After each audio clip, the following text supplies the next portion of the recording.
Pemirsa, awalnya Nurdin Abdurrahman atau yang sering disapa dengan panggilan Kakek Nurdin mengalami kecelakaan motor beberapa tahun yang lalu ketika ia masih bekerja di Batam hingga muncul benjolan di kepala dan tangan kakek Nurdin yang lumpuh.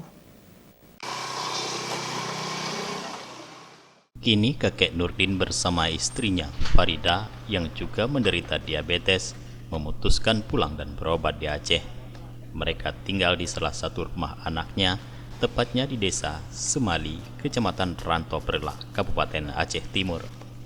Melihat perjuangan kakek Nurdin, aksi cepat tanggap ACT Aceh berikhtiar membantu kakek Nurdin untuk tahap awal bantuan yang diberikan berupa sembako, dan tahap berikutnya pihak ACT akan mencoba merujuk kakek Nurdin berobat ke rumah sakit yang ada di Aceh.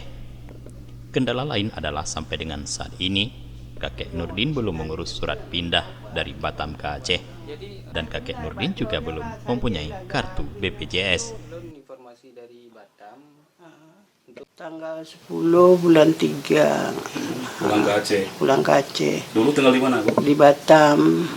Karena dana nggak ada lagi, saya pulang ke Aceh. Sampai ke Aceh inilah tinggal 4 orang tua.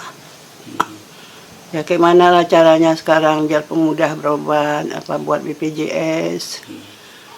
Karena kami pun nggak mampu lagi mau berobat, nggak ada dana.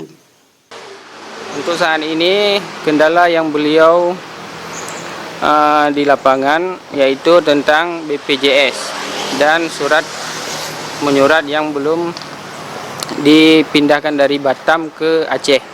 Itu saja untuk kendala. Mudah-mudahan pihak BPJS dan rumah sakit bisa membantu untuk mempermudah penanganan beliau untuk saat ini, karena kondisi beliau yang semakin parah. Dari Aceh Timur, kontributor Aceh TV melaporkan. Cuma mendampingi.